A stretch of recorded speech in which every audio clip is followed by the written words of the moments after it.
There is something of a tradition of presidents and vice presidents staying out of the limelight once they leave office.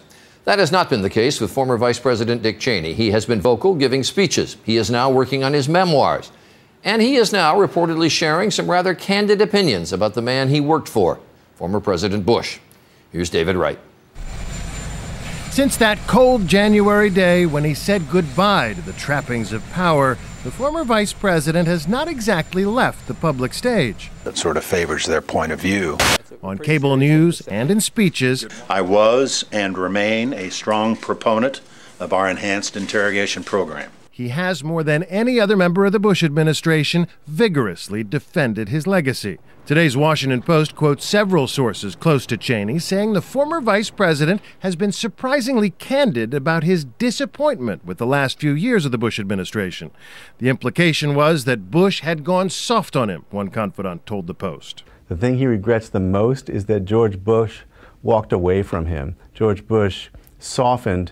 Cheney enjoyed unprecedented power and influence during Bush's first term, but the boss ultimately rejected Cheney's advice to continue the practice of waterboarding, to stand by Secretary of Defense Donald Rumsfeld, and to pardon Cheney's former chief of staff, Scooter Libby. Cheney thinks Bush bent on these things for the wrong reasons, that he lost his nerve in the face of public criticism.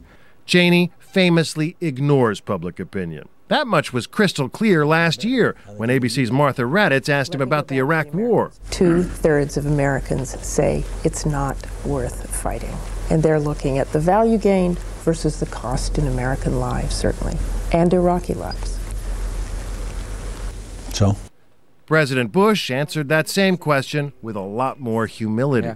Well, look, obviously I care about what the American people think. They're the people who are paying for the effort. Cheney has been downright contemptuous of other administration officials who later broke ranks and expressed criticism in public. So if he does indeed plan to dish the dirt in his memoirs, some Bush loyalists are bound to view that as hypocritical. David Wright, ABC News, Washington.